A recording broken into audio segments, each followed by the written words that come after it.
So this cave was found back in 1871 by two farmers who were blasting for limestone on the side of the hill we just came through. When they first found this cave, they were very scared to come inside. They couldn't see a single thing down here past a bit of the entrance and the light outside. They decided to come back later with people, some lanterns, candles, things like that, and this is one of the first major formations they found. This right here, to this day, is still called the upside-down ice cream cone. You can see the cone on top, all the ice cream is down to the ground. It has that bright white color we call the vanilla flavor of the ice cream. And this mineral here is what's called calcite. We're going to see this all throughout the caves today, as it makes up pretty much any white formation. Now this thing here is also what's called a dripstone feature. You have stalactite up there, stalagmite on the bottom. Easy way to recall those names. Stalactites hold tight in the ceiling, stalagmites you might trip over. We're going to see a lot of these formations in the cave as well. Now you can see there is quite a lot of water coming from the top down to the bottom. All those drops you're seeing are carrying these tiny bits of mineral on the inside. Once that water spreads out and evaporates, it leaves all the mineral behind on this rock. That's what allows the formation to grow upwards and outwards. But the process is very, very slow, and this formation here will only grow roughly 1 cubic inch of the size of a Hershey Kiss every 300 to 500 years. That makes the whole formation just around 89,000 years old, give or take a few thousand years. Now over here along the wall, another popular formation. It's called a flowstone. This is just when you have that same water with minerals inside of it, except now it's flowing down a wall surface or across the floor, making this nice glossy texture. You can see right over here too, we have some more, except now it's kind of bumpy, it's a bit rough. Even here it's jagged and falling apart. This right here is how we know we cannot touch formations inside of the cave, as when those early explorers first came through here, they all rubbed their hands in this rock for good luck. But now after all of them done this, their hand oils have made a layer on top of the rock that stops the water from slowly going over it. Instead, it kind of just like flows over the top. And in some cases, takes away more mineral than it leaves behind, which causes areas to fall apart. Now, below the formations, you can also see down here, it's quite flat on the bottom. The stalactites are not as long as they should be. This is because back when the cave first opened, the gift shop that we have now was not a gift shop. It used to be an inn. And when people came down here for their tours, they were told they could just make their own souvenirs. So they took all these stalactites. Now, they didn't understand what they were doing by taking all those. They thought all these here would grow back fast, like icicles. But they found out fast that was not the case. And we know today these formations here will actually take thousands of years to grow back. So unfortunately, we're not going to see these grow back in all of our lifetimes combined. So who was like the first people here? Was it like the Amish or something? Or it was two farmers. This land belonged to two farmers, and they were looking for limestone to use in manure. But instead of finding limestone on this hill, they found the cave entrance. And once they came down here, I'm going to explain it in our future room. They found some crystals, but they weren't worth anything. So watch your head here, by the way. So after discovering that, they decided to sell the entire property, all 125 acres, for just $5,000 to a man named Samuel Kohler, who wanted to turn the cave into a tourist attraction. What's that down there? So down here is a little side passageway. It leads back towards the room we were watching video in earlier. There's not much down there. It's just a small little area with some red lights. The main reason to go down here, well, besides it being small, is the fact that it's really dry, so there are barely any formations down there. That's cool. All right, now something else for this room here has a name to it. It's called the storage room. It was given that name by those two farmers that first came down here. When they felt a nice cool temperature and saw this space, they thought this area here would be an excellent spot to store their crops so they wouldn't spoil, like a refrigerator. There was one key thing they didn't think about, though. It's all the moisture. So the crops they kept down here would have actually spoiled twice or 3 times as fast as normal. But we like to say you can see some crops still in the flowstone. Up here are some green beans, followed by a giant carrot. And then for our state of Pennsylvania, one large mushroom. Then one last thing, if you're not a fan of vegetables, on the ceiling here we have our cave bacon, which is a different kind of flowstone. This here is called drapery. And this just forms when water flows down a ceiling like this. Oh, wow. And while it's flowing down that way, it's being pulled towards us by gravity, which makes these nice rooms. Then up here, some more drapery. And back here, some more drapery. We call these two sections of the cave our ribbon candy. Cool. All right. Well, with that, we're going to move on to our next room. Make sure you're watching your head here again on the red light. You guys can follow me.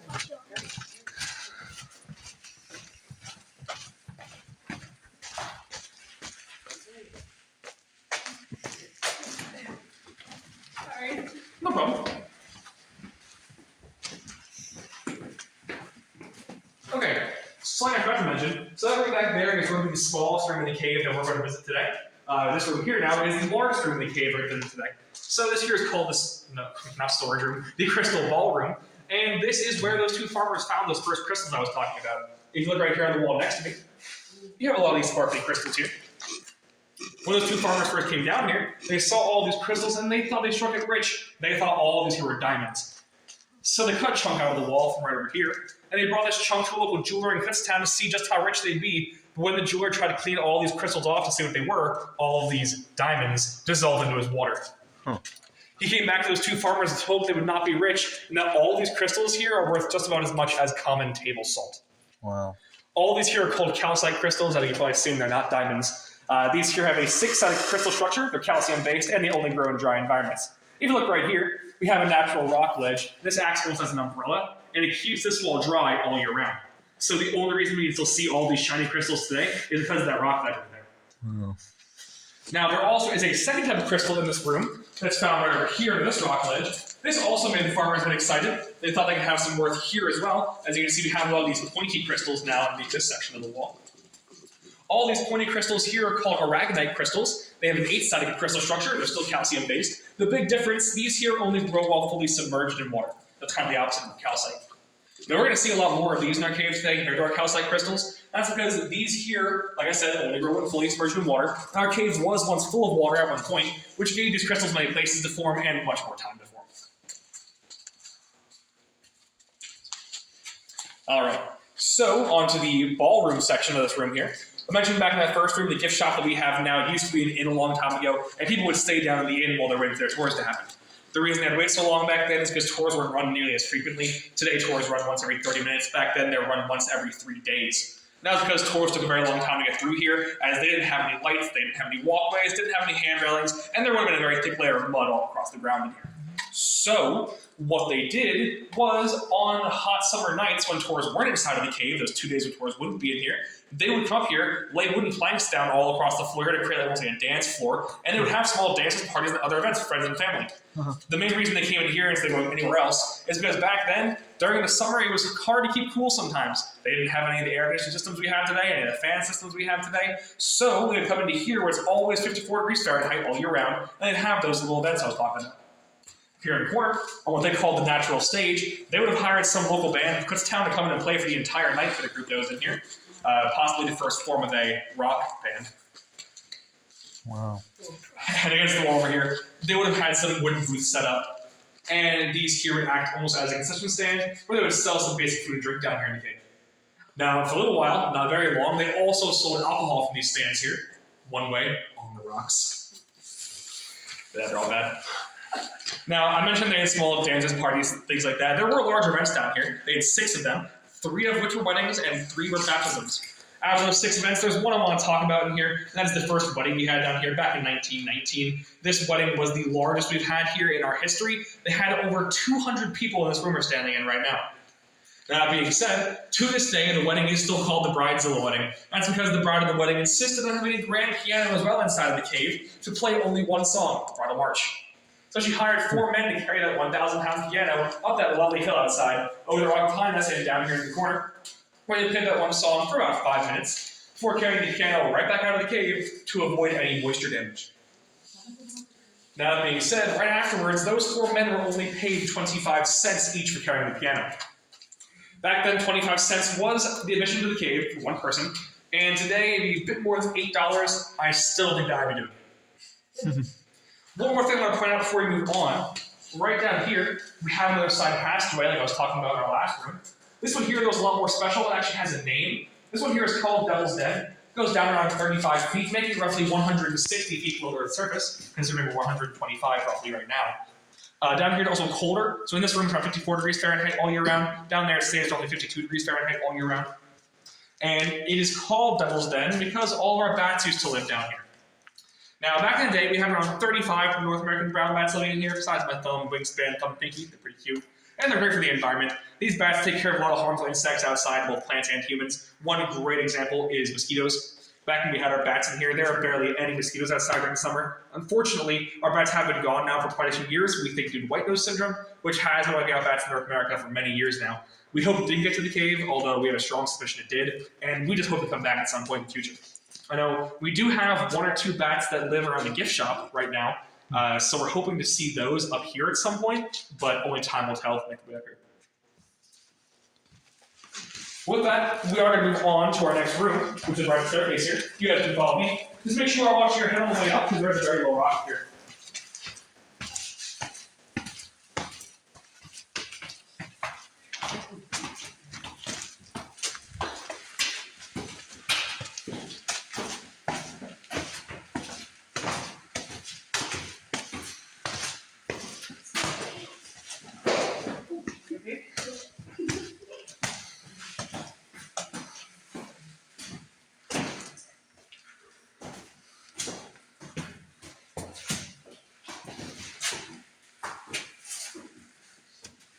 Alright, here's that rock ledge then. Watch your head.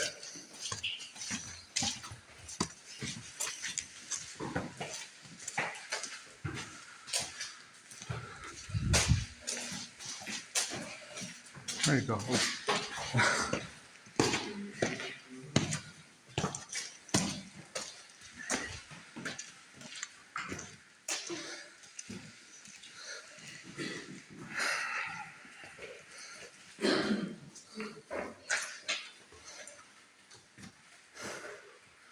It's a workout. It's warm out there. Yes. This part of the cave is around 56 degrees Fahrenheit. So 2 degrees difference. So from this room here now, we can see one of the oldest formations in the cave. That's going to be down here along this wall. Starts right at the top and ends down at the bottom. It's around 14.5 feet in length. This here is called our totem hole. That's because back in this cave, actually not really then, back when we had early explorers first come through here, they would walk real close to this and they'd say they could see faces in here. Back then they also said they could see like religious things in here, but now we just keep just faces. Up at the top we have some faces looking towards us. Down here at the bottom there's one looking to the left here.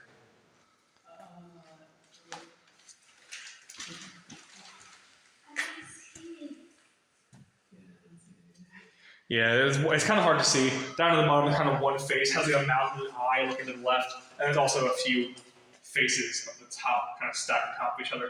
Oh, I see one with the long chin. Yes. Oh, yeah. I see it. Those are the ones Looks like at a the little top. mouth too. Mm-hmm. Wow. There's like a little one, medium, and big. Now, this formation here is actually quite rare. What that is down there is called a column. That's when a stalactite and a stalagmite meet in the middle and form one large pillar. Now, the reason those things are so rare is because of how long they take to form. We think this one here is around 500,000 years old, so around 500,000. Now on the ceiling, right here my light is shining, and also the entire way along the ceiling here. You can see there are some very thin stalactites along this part of the ceiling, kind of long and skinny. Wow. All those stalactites are called our soda straws. That's because they are still growing and they're actually hollow on the inside. Huh. So if you were to snap one of those there off the ceiling, you could use it to drink something. Although I personally wouldn't recommend it. There are a lot of minerals inside of the rock there, so your drink tastes pretty salty. Jesus, Marie, they're minerals. Now, one more thing before we move on. Right over here, we have the largest standing body of water in Crystal Cave. Very impressive, I know. This here holds around 3.5 quarts of water, which is less than 1 gallon. That's how it earned the name Lake Inferior. Isn't rose quartz anywhere in? Wait, is it frozen right now? No, it's not frozen. That is just very still water. Oh. What is interesting, around the edges you can see that it looks like it's kind of growing in over itself. That's because it is very, very slowly. That white you see around the edge of the pond is called brimstone. What happens is when the water comes from the ceiling and lands down here on this structure, it kind of forms like flowstone, where it builds out over the edge of the water because the mineral deposit's right there on the edge. And eventually what's going to happen is this brimstone is going to cover the entire pool over. But that'll be a very, very long time from now. Right now we can still see it just fine. But it is getting smaller and smaller as the years go by. Oh, so it's shutting it. Oh. Yes, eventually all the water that comes down will shut the entire thing over. Is there any type of rose quartz in this cave? We don't have any quartz in this cave that we can see at least. If there is some, it'd be very much lower. Or on the rock that we have around us. Right before we move on, or as we move on, we are also going to pass by these formations on the ground right here. These are the only stalagmites in the cave you can touch if you want to, because we do not want these here growing back. These were cut down back when we were first making this walkway that we're all standing on, because these here are tripping hazards. People are falling over these. So, if you want to see what formation feels like, here's the chance. If you don't want to, though, most just say it feels like white marble. Not crazy exciting, but if you want to check it out as you pass by, feel free to do so. We call them our fried eggs or avocados too. Alright, neat. Once I'm done there, you can follow me across this bridge over here. Make sure you're taking time across this bridge, though. It can get pretty slippery.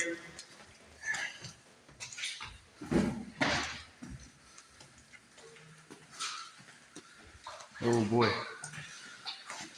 Oh, don't fall, don't fall. Wow, this is like a game.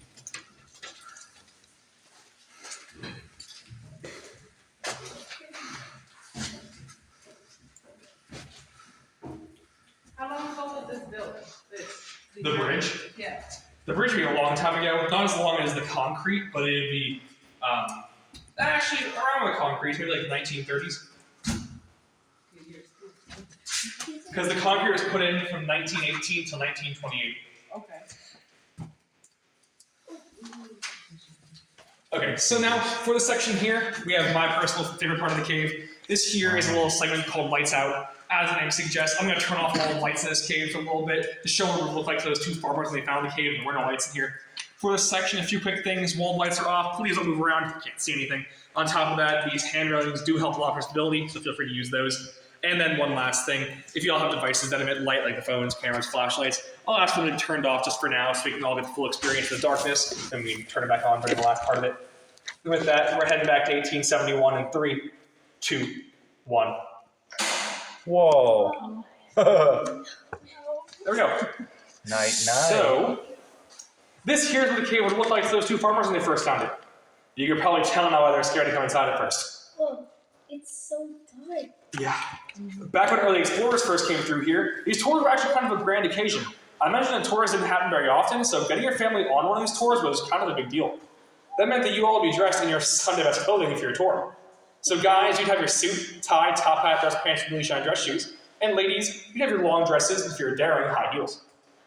Now once you came inside of the cave, you'll be given a candle and a pack of matches to relight it, while me, being a tour guide, I would carry a coal oil lantern that gave off just around this much light. Whoa. That's as much light as they had before. This is from one lantern. You guys had candles, they give us a little bit more. Oh. You can see it's not very much though. It does help a little bit, but you still can't see that good. Now let's say I was clumsy though, so going along here, I'm showing formations. I didn't see a formation below me as I'm walking though, so all of a sudden, I trip and fall, break my lantern, and we have no more light sources. And you're dead. Well, maybe. We are trapped back here in the dark. With around 3 main options for escape, I'm going to go through them real quick. First one, you could try to scream for help, but let's be honest, people down at the gift shop are not going to hear us from here, so that's a tough chance. Second, we could try to walk and crawl back ourselves in the dark, but you guys just noted there's a huge bridge there, really big drop around 30 feet below that, also tons of jagged rocks, so that would not be safe at all. And number 3 then, my personal favorite option, we could sit here and do nothing. That's what I would do. Now, it may not seem like the best at first, although I will assure you that it probably would work the best out of those 3. Someone will come. Exactly. People would come through here, there's tours behind us, they're going to find us in here, they have their own lanterns, candles, take us out, we'll be fine. There is one small problem with this plan though, and the problem relates to what I was mentioning about earlier with the fact that tours only went through once every 3 days. So yes, we'd be fine, but we would be stuck in here for around 2.5 to 3 days, just sitting in silence, listening to the sound of water dripping around us. If we're all really quiet for a few seconds here, I'll let us listen to that noise.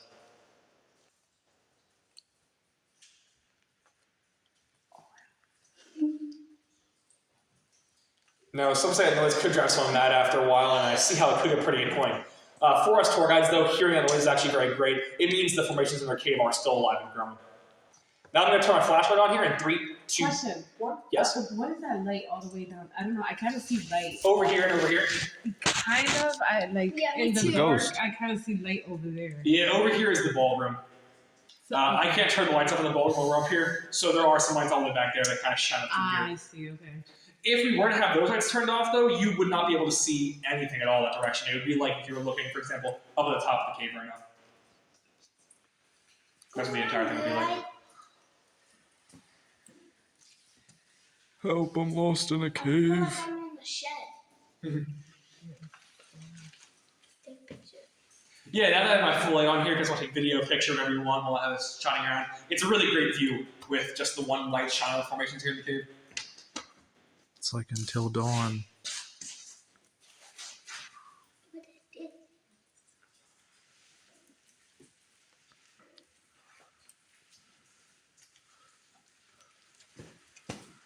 Okay, I don't want to turn back the lights on. Yeah, this is a vibe. I'll sleep in this cave. We had someone come through earlier, and I was talking about the water dripping, and I was saying I make you go crazy because you just fall asleep. I kind of agree with that. I feel like it's kind of rhythmic. I could imagine the good parties they had down here. Yeah, but they certainly had some parties, especially back when they could sell alcohol up here. Yeah. They had some crazy parties down here, to say the least. Before we turn on the lights, Oops. What happened? I was going to say if we could see the dark again. Sure, why not? It's like one of those ASMR videos. Oh, Essentially. Yeah, this is dark. I can't Yeah. imagine back in the days when coming in here finding this is dark. I wish I got photos of this. A lot. Yeah, they were paying 25 cents back then to pretty much see nothing. But it was definitely an experience, to say the least. Now, next up on our tour, we had the highest area of the cave up here. Really great view. You guys want to follow right there, you can get that great view. Boy. Try not to break my neck here.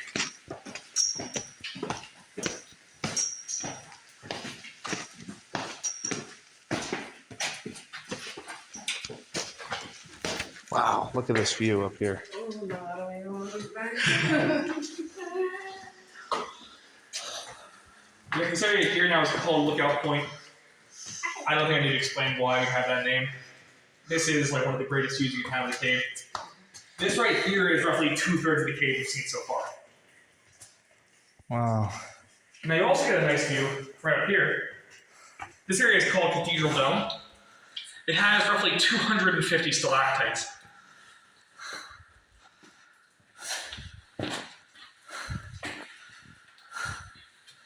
Now speaking of stalactites, right here then, we have something called the Stalactite Nursery. This is home to some of the youngest stalactites we have in the cave. But don't be fooled by how small these are from the nursery. All these here are still 50 to 100 years old. And we have a legend here in the cave that goes along with these. They like to say 1 drop of piece in your head is 1 year good luck, 1 drop on the nose is 5 years good luck, and 1 drop anywhere else is 1 free shower, courtesy of Crystal Cave. And back here, we have a lot of these fallen rocks. You can see all these rocks prevent us from leaving the cave this way, which means we have to exit the cave back where we first came in. This makes Crystal Cave what's called a closed cave system. And that means we have some making our way out back on the left side of the staircase. Right here. I got no job. Oh boy. I have too many hours, so. Is that from the whole cave or is that just from that area? You just go to that area, although people do the whole cave, so that's what you think. are we having that? Yeah, there's 2 more stops on the way out.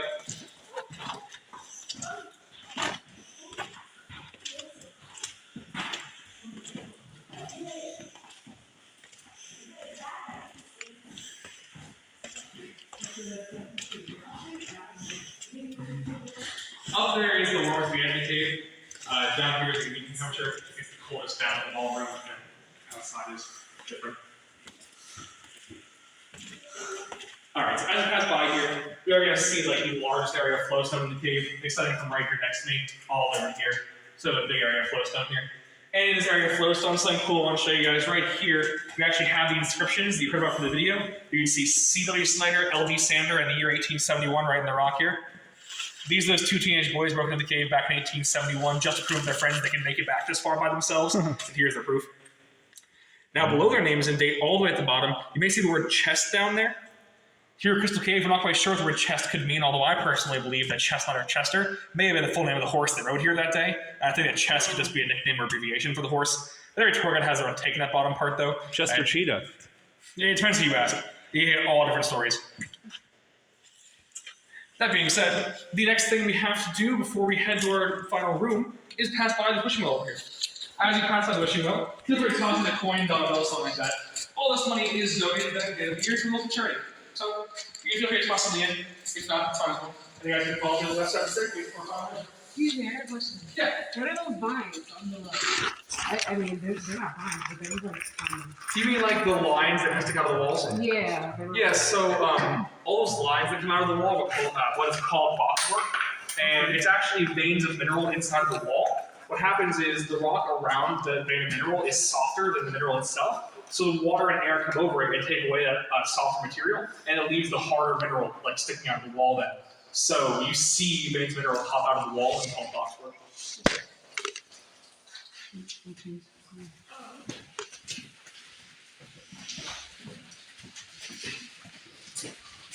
I just have to bend over. Actually, there's a great example right here on the wall. Is what you're talking about?